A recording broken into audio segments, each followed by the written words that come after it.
iGlobe News brings global views. I would like to welcome our audience to another edition of iGlobe News Pods. You can find all our podcasts on our YouTube channel. Please do not forget to like and subscribe, and take a moment to visit our website at www.iglobenews.org. Sign up for our newsletter and become part of the iGlobe News community.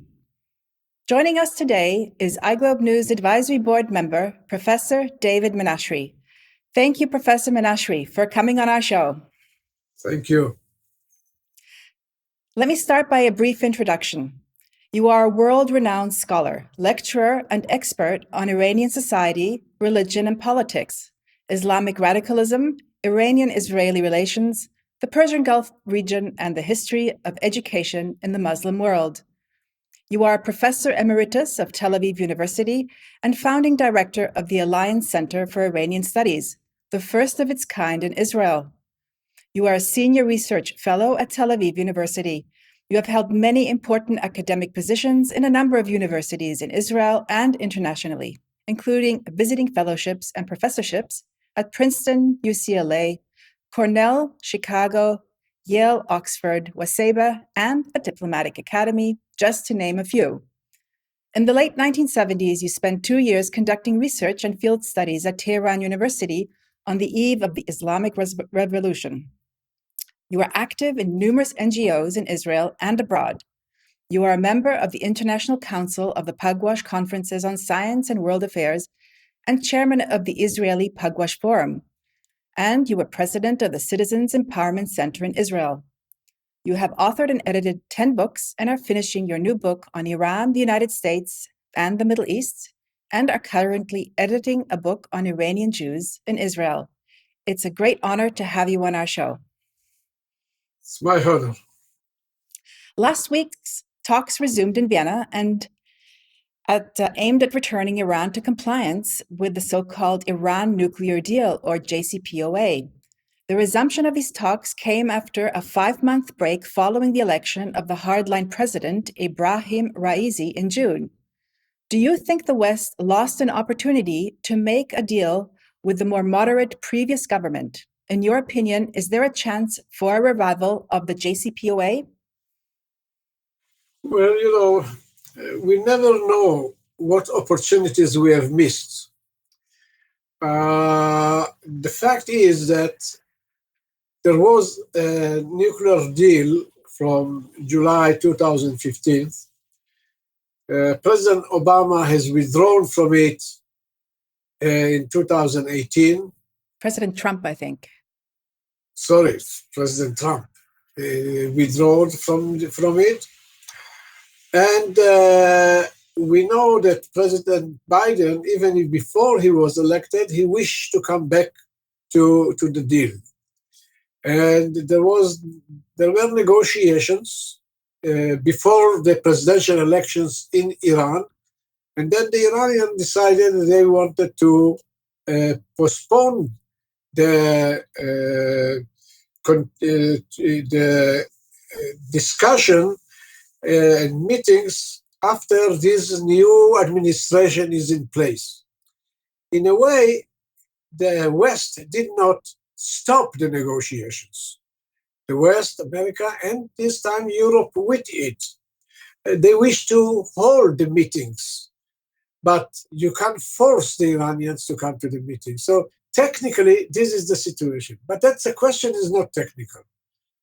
This is a very important issue facing, I would say, facing mankind, facing the world.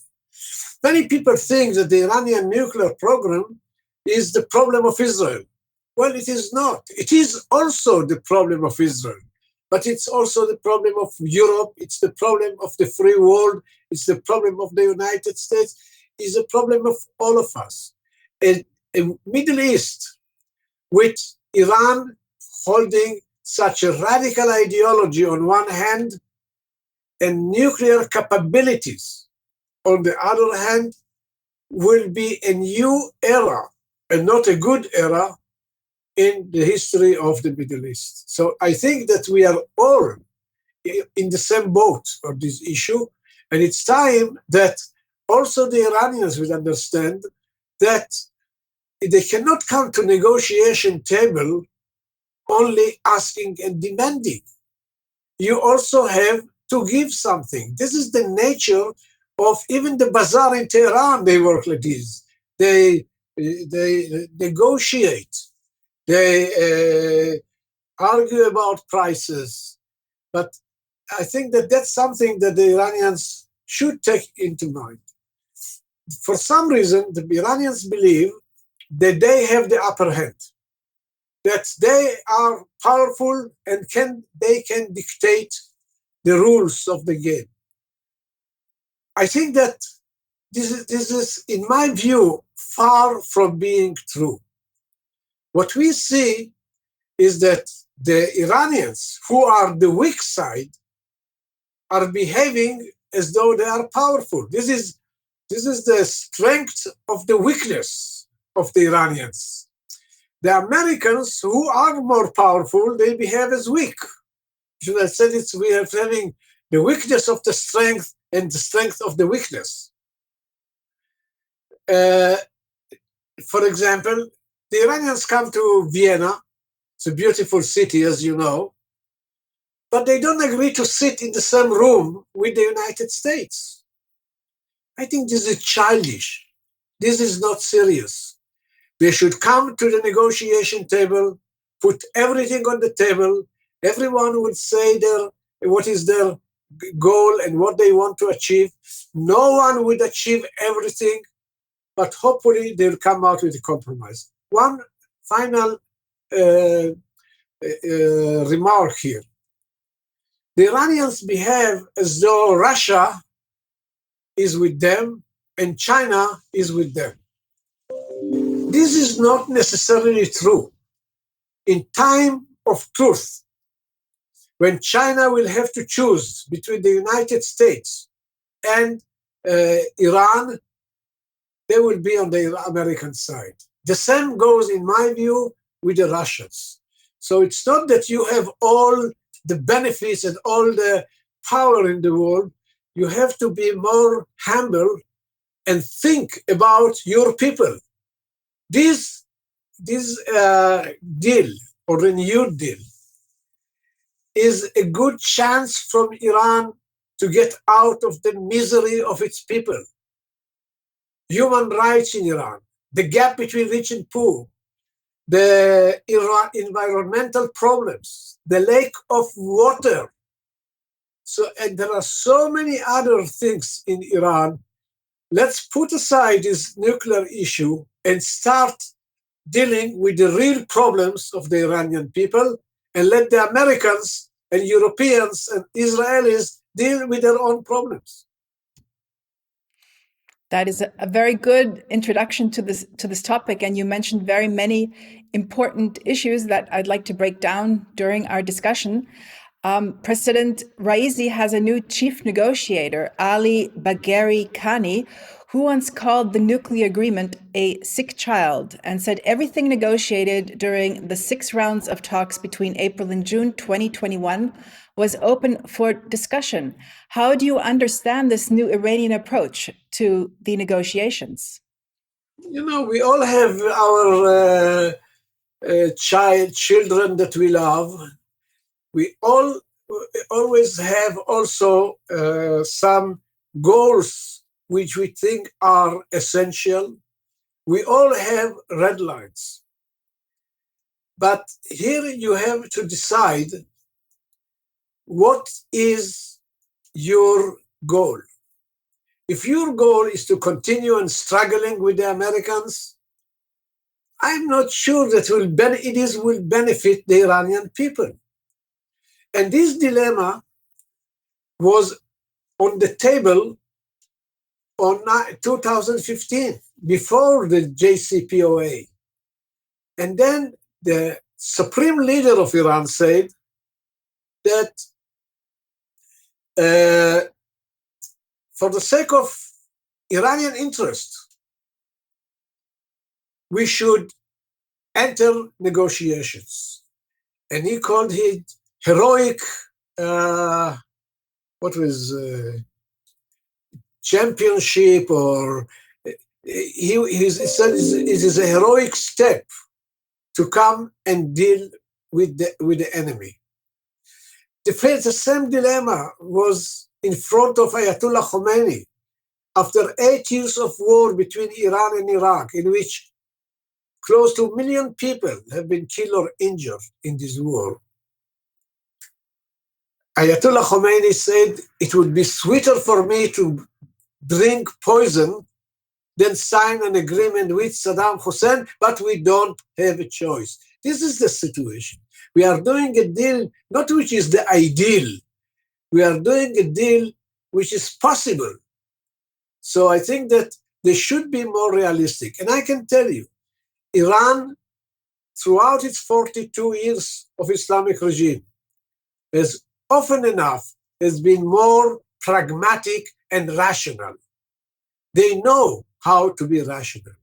Ideology was not the main line of their policy. They were capable of going away from ideology to preserve interests. And I can tell you something from that I learned from Ayatollah Khomeini, that he said in 1987 that for the sake of interest, the good of the people, you are allowed to abandon all the religious laws and destroy a mosque. Because at the end of the day, religion is there to make your life better. And for the betterment of the life of the people, to serve the interests of the people, the interest of the state, the interest of religion, no matter how you look at it, it's okay to negotiate it with enemies. And I will say something that I learned from Prime Minister Rabin of Israel, the late Rabin. He said that you make peace not with friends, you make peace with enemies. So for this, you have to pay something. But keep in mind, what are the benefits? How much money you are spending on military, on the nuclear, on animosity, on proxies that you are sending to Lebanon, to Syria, to Iraq, to Yemen. All this costs money. It costs tens of billions of dollars a year. And this, I would say, should go to the people of Iran.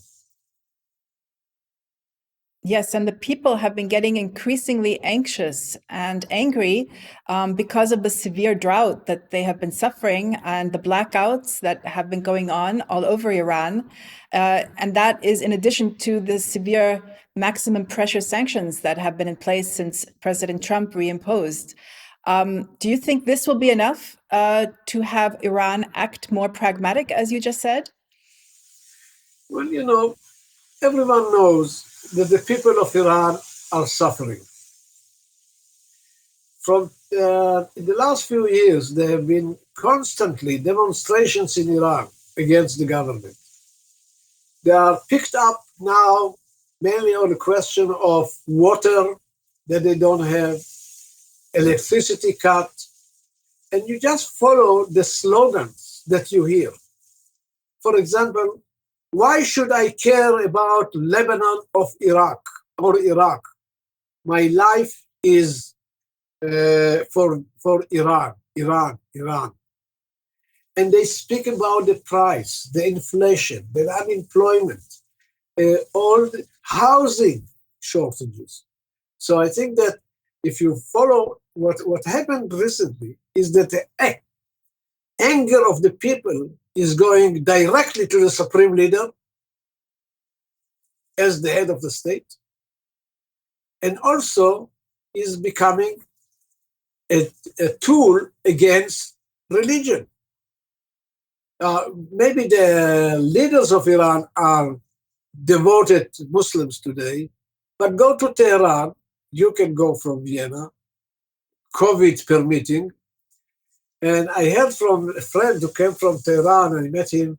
He told me that, you know, Tehran is the second secular city in the Middle East after Tel Aviv. Now, I don't think that they are as secular as Tel Aviv is, but, what was the revolution about? Diana, why this revolution came to this world? Well, just at that time you mentioned, I was at Tehran University for 2 years, doing research on education in Iran. And no one would convince me that the people of Iran went to revolution to bring about Islamic regime. This was not on the table. The people went to revolution like in any other major revolution in history. And who knows these things better than the Austrians, the center of diplomacy and international relations. The anger of the Iranian people in 1977, 8, 9 was the same things that is the root of any great revolution in history. The French Revolution, the Russian Revolution, if you want, the American Revolution. There were two major issues: social welfare and political freedom. This is the two sides of the same coin that brings about mass movements, bring masses to the streets. You say what it has to do with American? You say in American Revolution, they say no taxation without representation. Without representation. Well, that's the same thing. We want representation. We pay tax. You are indebted. You have to give it us this. And situation today, after 42 years in Iran, I could say very briefly, there is no greater freedom in Iran that used to be under the Shah, and there is no better welfare for the poor people of Iran than used to be before the revolution. So with this in mind, I think that the way to go is not to spend more billions of dollars of armament, sanctions, cutting relations with the world, but come and be back to be a respected member of international community. Iran has a great heritage of history, culture, arts. I speak from Israel, the Jewish state. Jews are indebted to Cyrus the Great for granting freedom to the Jews to come and rebuild the temple. I don't see reason why Israel and Iran should be fighting with each other. So, but we in academia can say what we think, and the politicians do what they think is good for them or for the country. But it's very important to have knowledgeable and expert voices like yourself that speak out and possibly give people ideas, and even the politicians ideas of how to get out of a situation, what in their view might seem like a very difficult situation to get out of on their own. And one of the issues, of course, which is on everyone's mind when it comes to the Vienna negotiations, is the issue of sanctions. President Raisi has said that lifting U.S. sanctions is a non-negotiable demand. The U.S., on the other hand, insists that Iran must return to full compliance with its JCPOA commitments before the U.S. will be in a position to discuss the proposal that could help push both sides back to compliance on the deal. So how can this deadlock be resolved, especially in light of the fact that Iran probably by now has lost much trust, if not all trust, in the US and its allies involved in the JCPOA? Are the ghosts of the past and interest groups of the present too great a barrier to overcome? Well, I can tell you, first, the Iranians have right in something. They did not withdraw from the nuclear deal. It was the Americans who withdrew. Americans may be right on other things, but this is not a childish game. Who started first? Who is first to be blamed? The question is, what is good for the people of Iran? What is good for the people of the world, for the people of Israel? I think that to sit and say, well, we cannot start negotiating without you lifting all sanctions. Come on, you are not debating with a child in the street. I don't know if you would agree with it, Diana. They are dealing with the greatest power in the world. Don't come with such conditions. Don't humiliate the other side. Come and sit and say, okay, that's part we lift today, the other part in 2 months, 5 months, 6 months, whatever. Find a formula. I don't know, find Metternich or find whom to come and teach you the art of negotiation, the art of finding way to speak with enemy. 42 years that Iran is fighting with its neighbors.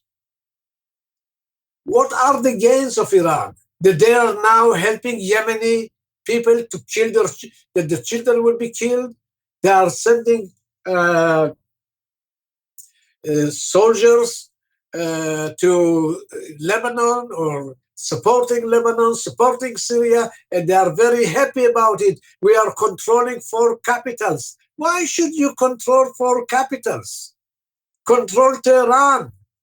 Give water to Isfahan. Give war to your children. And they have a significant social, economic problems.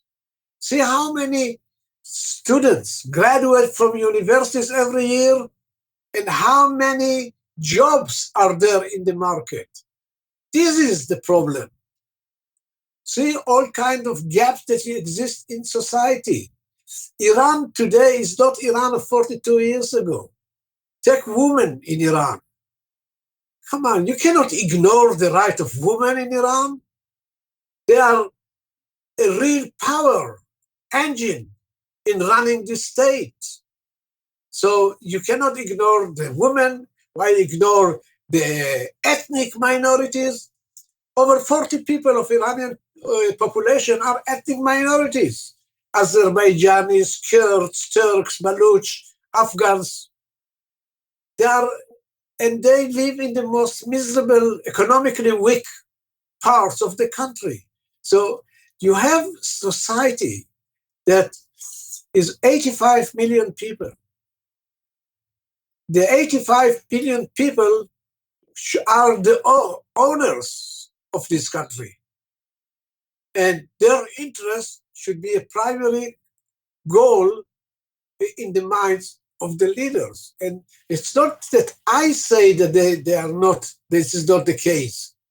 I get every day hundreds of videos, clips from Tehran and other cities of Iran. It's devastating what they feel. It's devastating when a mother cannot buy milk for her children.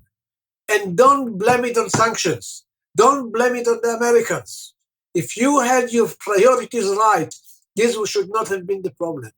I don't think that the Americans are pure, wonderful. I don't think so. But think about your own responsibility to your people before blaming others. So not to go to negotiations, not to sit in the same, what are games you are playing? You are negotiating, you are sending the Austrians or German or French to go and bring messages from one side to the other. Since kindergarten, I have not been in such games. Yes, you're right in mentioning that, and it is an absurd situation that they're all collected here in a single city, and they cannot sit together in a room and discuss issues from face to face. Secretary of State Anthony Blinken had said time is running short for Iran to return to compliance. But somehow one gets the feeling Iran is feeling strong, maybe because of Russia and China. Is the only way to pressure Iran is to pressure it through the assistance of Russia and China?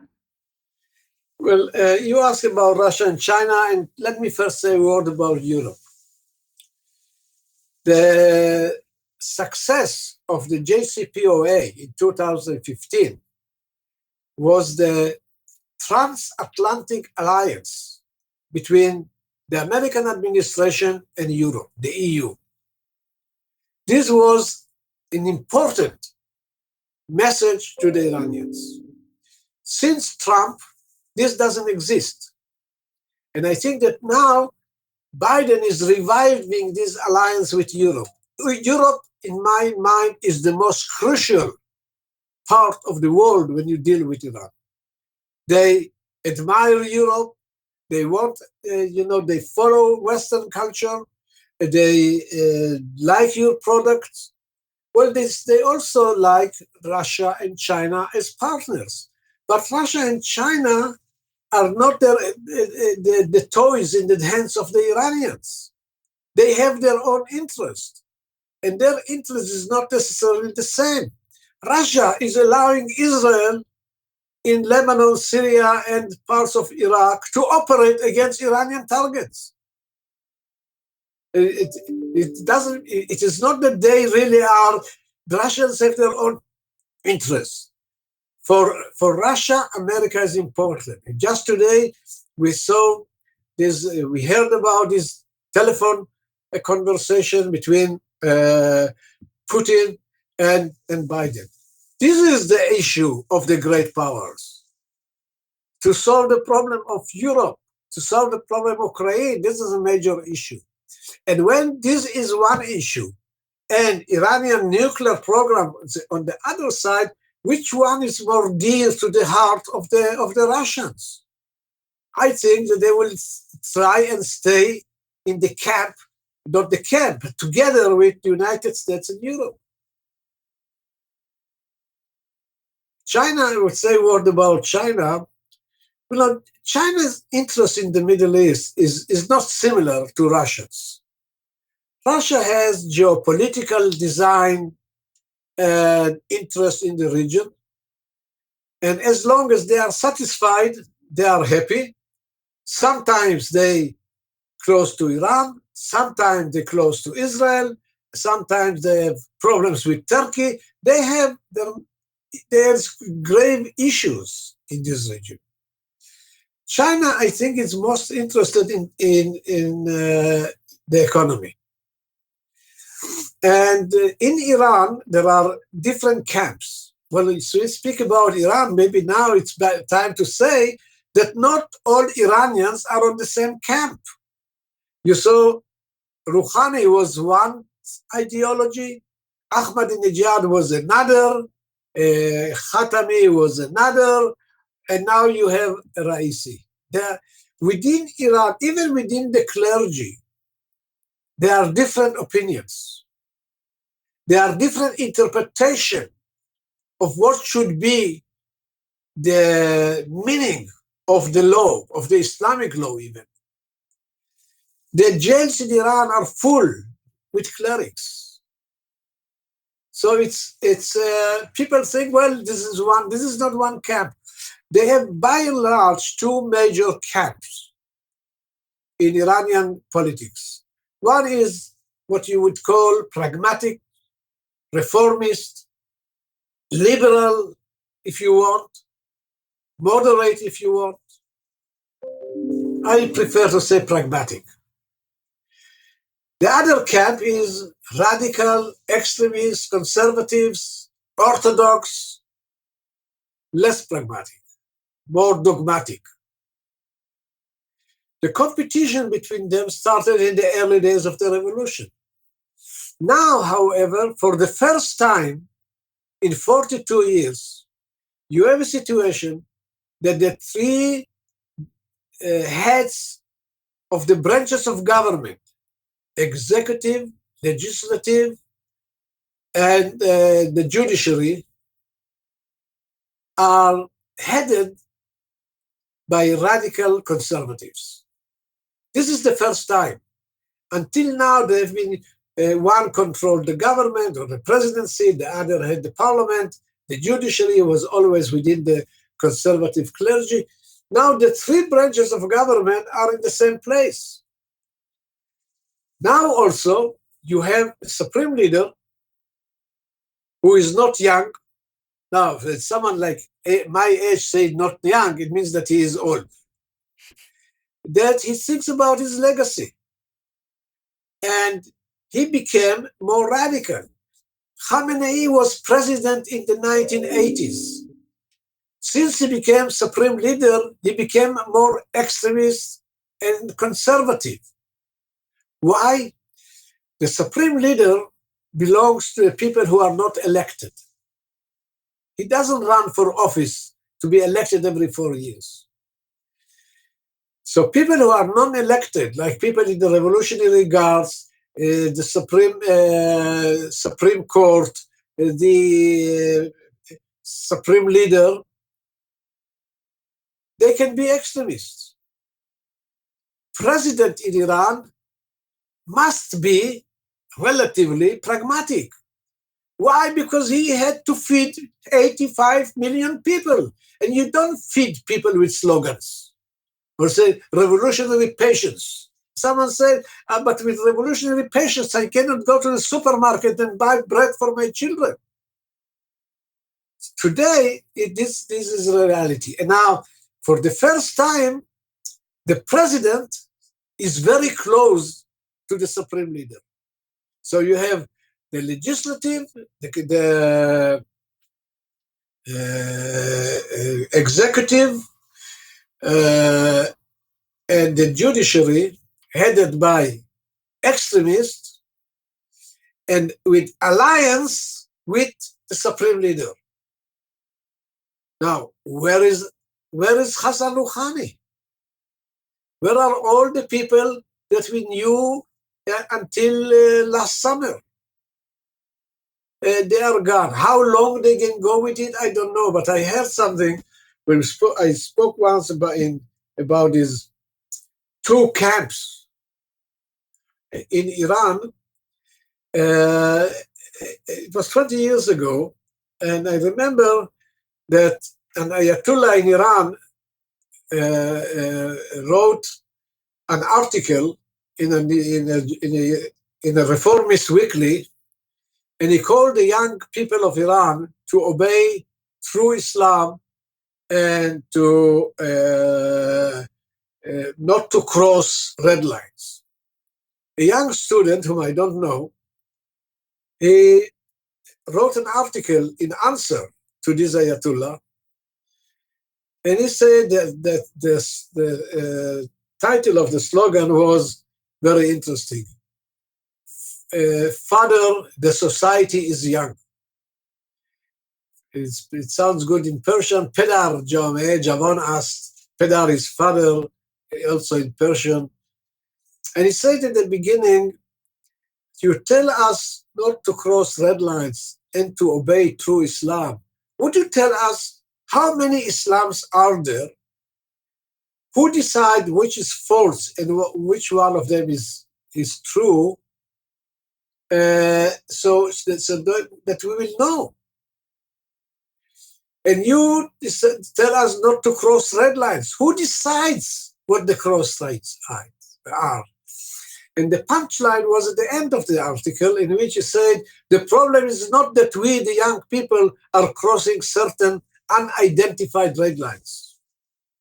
The problem is that in a one-way street, you, the clerics, are driving against the flow of traffic. And this is the fact of life.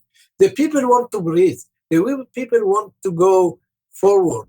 And they are being blocked by revolutionary guards, by radicals. And I think this is the picture when I see it. So when people ask me how things can be changed in Iran, well, I don't think that any foreign country or power can change the politics of the Iranian state.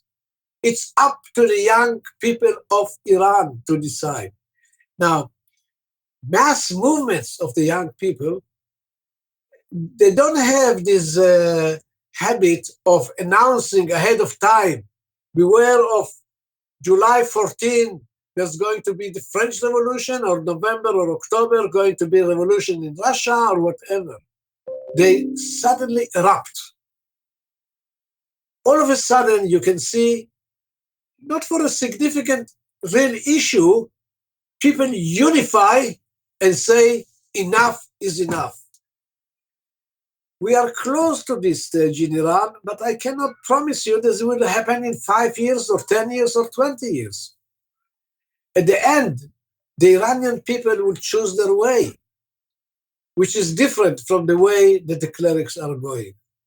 And I think that if they are smart, and there are many smart people in Iran, you have to think about the future of your country.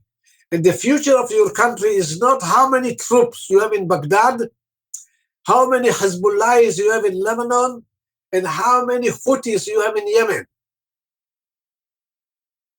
But it has to do with how we treat our people, how much freedom we give them, how we treat this gap that used to be all modern history between woman and man, between different ethnic groups, between rich and poor. So I think that this, and I go back to end on these two issues that I say, the two pillars of grievances in Iran, is one has to do with social justice and one has to do with political justice. The struggle of the Iranian people under Khomeini and today is the same. The struggle is for bread and welfare. For bread and freedom. So these are the two major issues, and I think that on this you don't have a compromise. And final word, I would say, you can cut everything that you want later on. You can cut all of it off. That's. I think that what is important to have in mind that how should I put it very briefly? The good of the people should be the first priority. And I think that so far, I don't see the Iranian government are working like this, with this priority. The Iranian people have two major issues with the government. One is bread and one is freedom. The two cannot work separately. They are together. No taxation without representation, fraternity, liberty, and whatever. So they all go together. Now, in 2009, people went to the street shouting, "Where is my vote?" The Green Movement. "Where is my vote? Where is my freedom?" 2 years ago, until now in the street, they say, "Where is my oil money?" Where is my oil money? Is being asked by the poor. Where is my vote is asked by the middle class. To have an effective movement internally, you have to combine the social issue and the political issue. I think those are very true words, which I think many people should take to heart, and maybe also to gain a better understanding of Iranian society as such. But as you said, it would be good for the Iranians who are now at the negotiating table to maybe take a more pragmatic approach.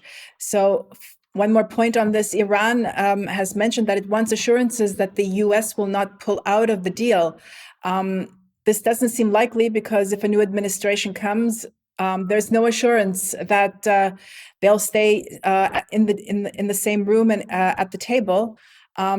So what can the West and the US do to appease or to make Iran come to the table, even though this certain demand that the Iranians have now voiced is probably something no president can guarantee because he doesn't know who is going to follow him?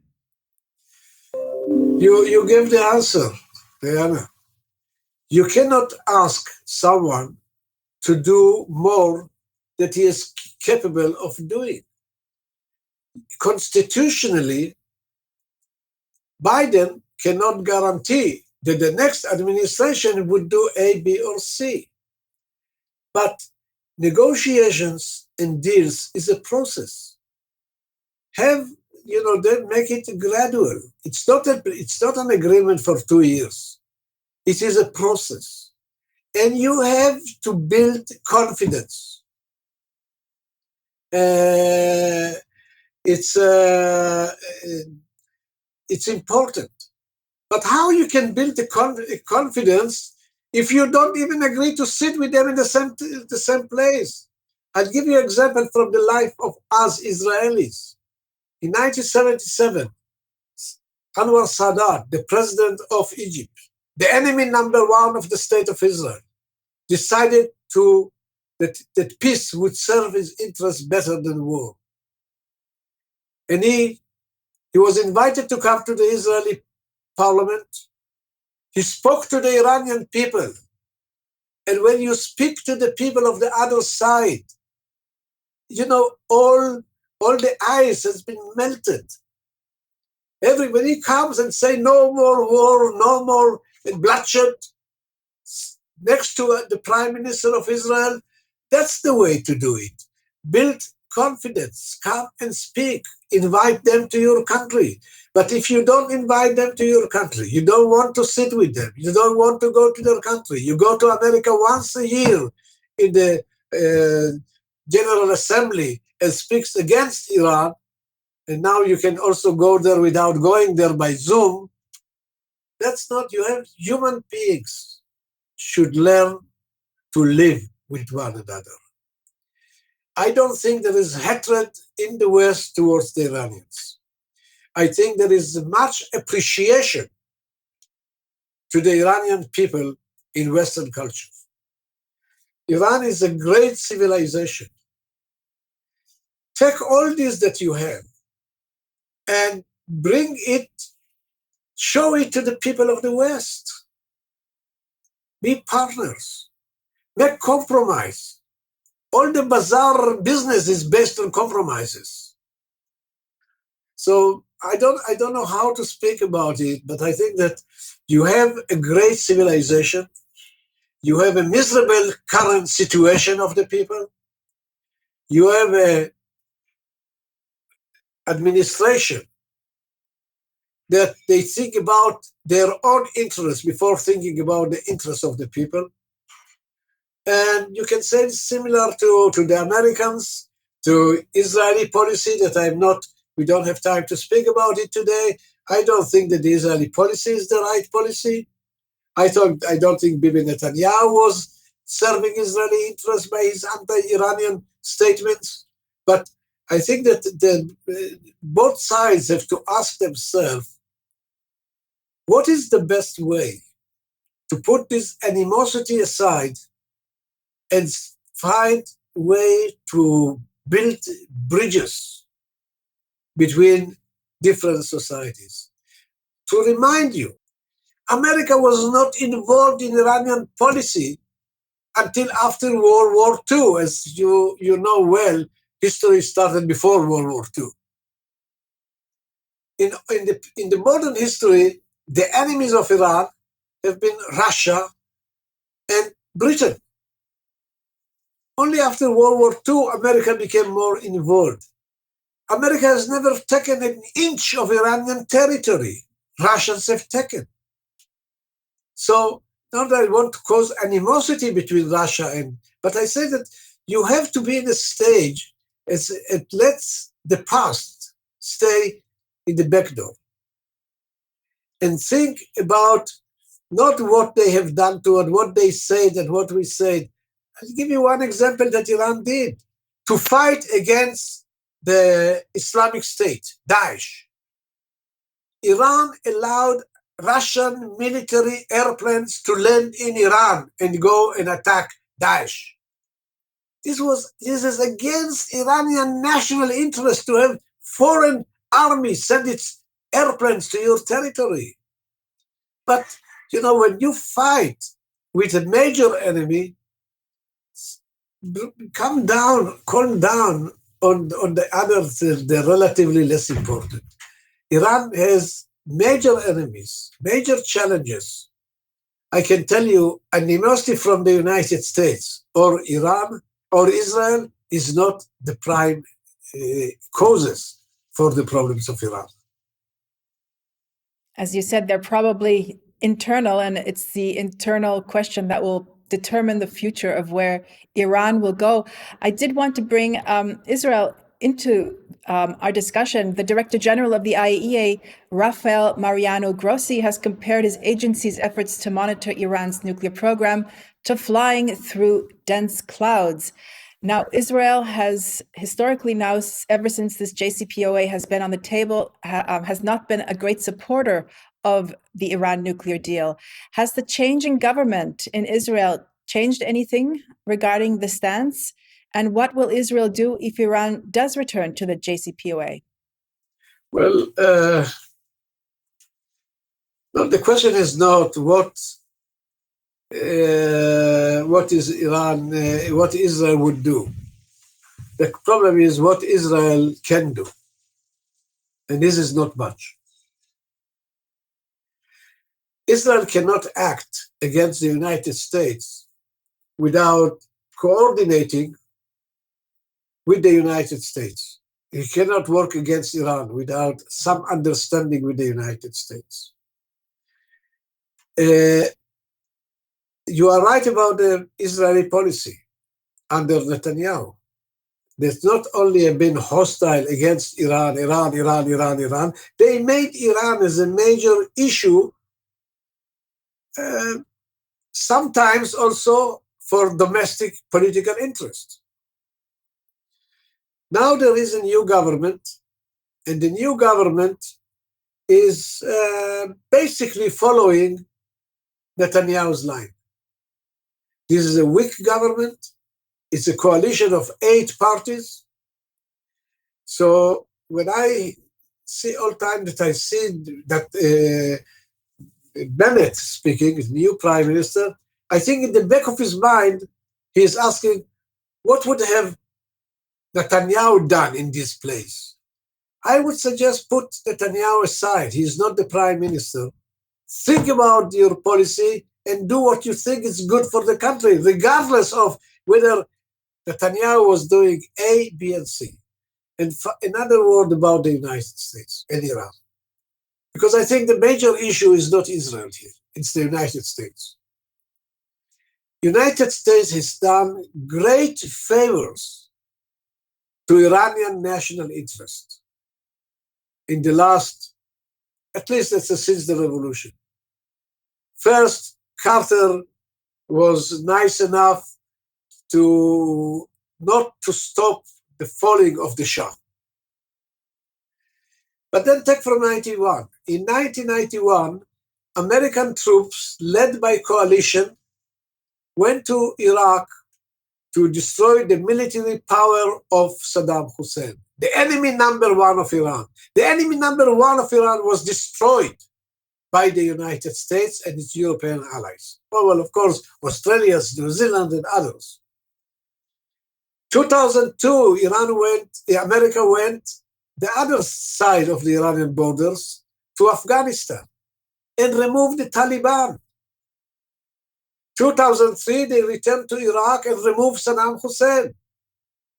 2015, Obama has done this nuclear deal, which is the most important gift to the Iranian state. I would say that Trump also did a favor to Iran, withdrawing from the nuclear deal without even thinking what will happen the day after. And now Biden is also doing favor to Iran, trying to encourage them to come to negotiation.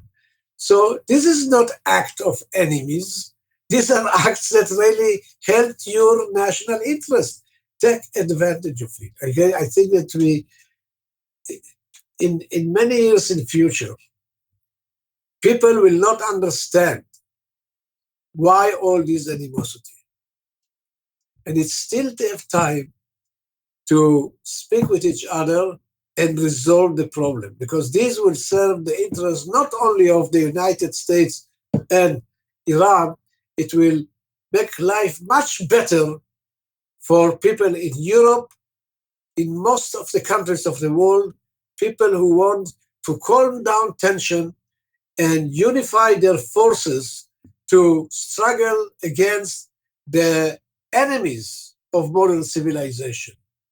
If you can call it the lack of water, the gaps between people of different races and different social status, and many other issues that we have to handle. I would like to turn now to the whole geopolitical aspect. Currently, there is a lot of activity in the Persian Gulf region. Syria's foreign minister was in Tehran. The Saudi crown prince was in Oman and is now touring the Gulf states. President Erdogan of Turkey just concluded a visit to Qatar. The UAE National Advisor Sheikh Tahnoun bin Zayed Al Nahyan visited President Ibrahim Raisi. So what does all this activity mean? And do you think it will have, hopefully, a positive impact on the negotiations or maybe a negative impact? What would be your opinion? Well, because we cannot solve all the problems of universe in one talk, let me take one part of it, is that geostrategic, but in the Persian Gulf. And the historic change has been noticed a couple of years ago. And this is the Abraham Accord. For the first time, Arab states accept Israel not on condition of Israeli change of policy towards the Palestinians. You may think it's good or you may think it's bad. But I think that they say, okay, we separate between the Israeli Arab, and we want to speak about relations between people and people. And the level of intimacy of relations that we see today between Israel and the United Arab Emirates, Bahrain, Kuwait, even behind the doors, Saudi Arabia, Morocco. This is a wonderful, refreshing change in the atmosphere. Unfortunately, part of these close relations is against a third party, which I don't like. I should have been happy as an Israeli, but I think we should have common ground to speak with the Saudis, with the Emeritus, Kuwaitis, Bahrainis, to cooperate in the region, and not we want you because of our animosity to Iran. And I tell you honestly, I don't want to see Israel having relations with Gulf countries against Iran. I want to have relations with the Gulf country to bring Iran into this equation. So, we have to wait for the Messiah to come. It's not something that will happen tomorrow. But I think this is the essence that the United Arab Emirates and its other countries have shown that with goodwill, you can make a difference. So for this, we need to have China with us, Russia, United States, the EU, the other European countries. You mentioned Turkey, of course. There are many, many others. And there is Egypt. And if I go to Iran, I say, we used to call this region the Arab Middle East. This term doesn't fit the realities today. The three major powers in the Middle East today, none of them is an Arab. You have Iran, Turkey, and Israel. Egypt, that used to be the major power, is less involved today. So we have a region in which you have countries from different ethnicities, different beliefs, and similar needs to give tools to their children to progress. And this is, as an old man, I can tell you, this is, I think, the responsibility of our generation to your generation and the generation after you. Thank you. I take it to heart, and I'm sure our audience will take it to heart as well. your book, the Education. book. Oh, Yes, and the Making of know, Modern Iran. you don't let me write my book. I don't let you. I Not tell you yet. very, very briefly. Because it was published in Iran in the cooperation of the Supreme Council of Higher Education, and that's so impressive. And I wanted to ask you how it came to yes. that. Oh, okay. So this is a different thing. There are two books that I am writing now. The book that you mentioned was another surprise for me in the Middle East. I didn't know that Iranians, I wrote a book about the history of higher education in Iran and the role of education in the progress of modern Iran, new Iran. No one told, well, Iranians don't ask permission to translate. They don't believe in the rights of the author to decide. They go on and translate. By the way, a very fine translation, very good translation. Sometimes when these countries translating you, they make some changes here and there. And then I got a call from a friend from SOAS, School of Oriental and African Studies in London. He said, "Congratulations for your book that was published in Tehran." I said, "Well, I didn't know about it. What is the book about?" And he told me about education. And then I was very eager to read the book. So I checked with the libraries. I saw that the book is available in libraries. And I found a friend from Tehran to buy me the book. This is a book that I was very glad to give as gifts to my friends, because in dollars, it was $2 or $3. In United States, it was sold by $50 for $50. So if you find someone to bring you the book, it's cheap. And then but honestly, when I came to read the introduction, I was really surprised. They said nice thing about me. Of course, they deleted any reference that I'm Israeli.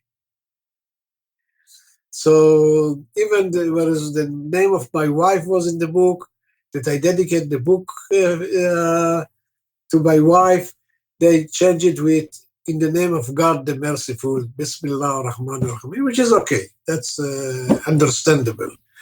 But when I thanked friends at Tel Aviv University or the Israeli University, this was deleted. When I thanked friends in Oxford, it remained. Okay. And in the book, they said this is the best book written on Iranian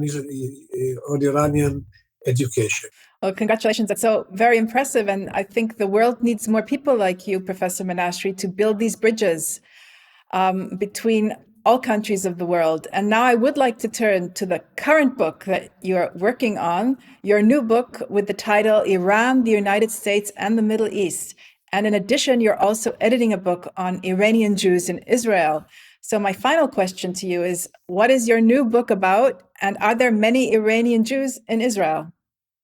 Well, I begin with the second one, with I'm editing about Iranian Jews in Israel. In 1979, there have been close to 100,000 Jews in Iran. Today, there are certainly less than 10,000. So I think that it's the end of a long history of Jewish life in Iran, from 27 centuries back. The book that I'm working on is about Iranian Israelis, Iranian Jews in Israel. Because there are many complaints about the Jews of the Orient, say Sephardi, Oriental Jews being discriminated and so on and so forth.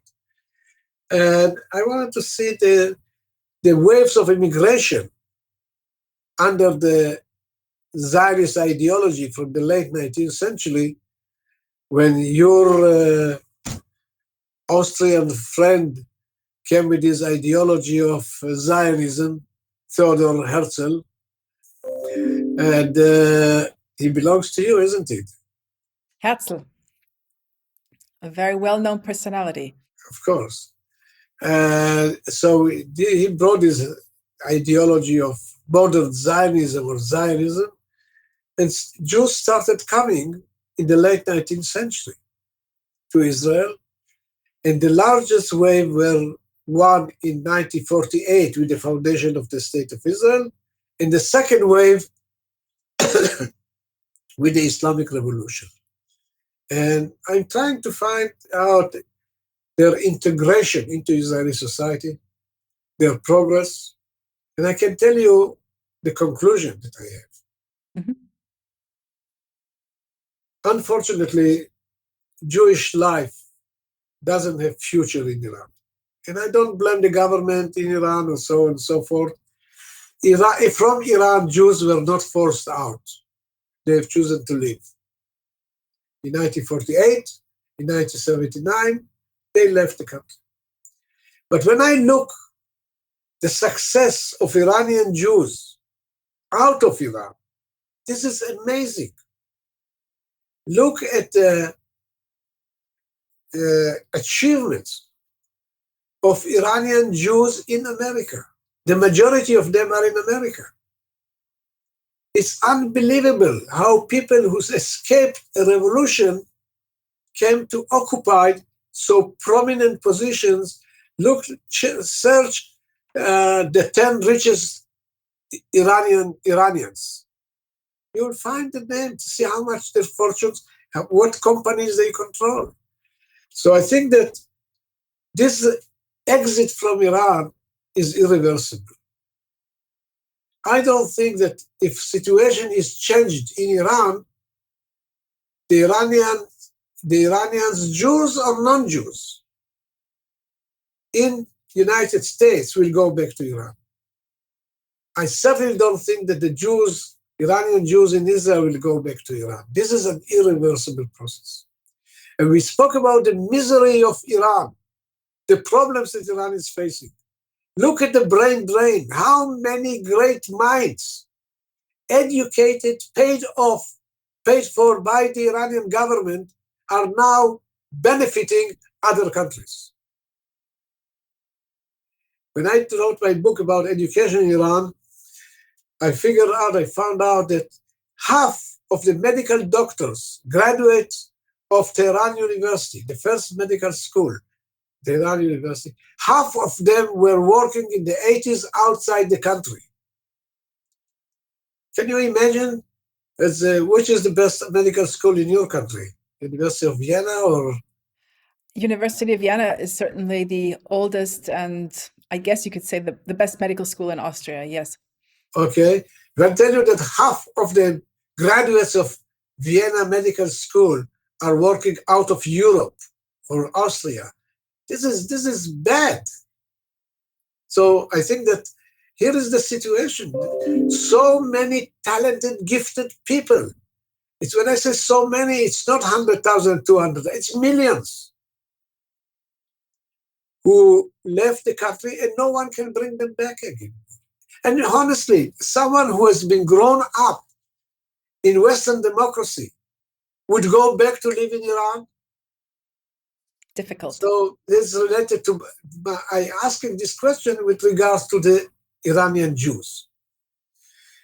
The book about Iran, United States, and Israel is basically has to do with elements that we spoke today here. What are the causes of such animosity? What are the price that each is paying for the unfinished animosity? And how things can be resolved. And I can tell you, it's when you write a book, it's easier. But you deal with actual policy, that's more difficult. And you know the complexity. When I started the book, I thought I'm writing about Iran, Israel, and the United States. And gradually I found out that when you speak about Iran, it's the entire Middle East. From Libya, Lebanon, Syria, Iraq, Yemen, from Bab el-Mandeb to the Mediterranean, Iran is all over. And I wish them all the best. But I think they will use these capabilities and influence in the region to bridge the gap between different states and ethnic groups for the well-being of the Middle East for tomorrow. So in my age, I can only dream. Diana, thank you so much. Thank you so much. Thank you for sharing We all can these. continue on other occasions. It's good to see you. For sure. Thank you for this wonderful interview. Thank you for speaking candidly to our audience, for answering my questions. Thank you for your continued support of iGlobe News. It was great to see you again. Thank you. Thank you so much.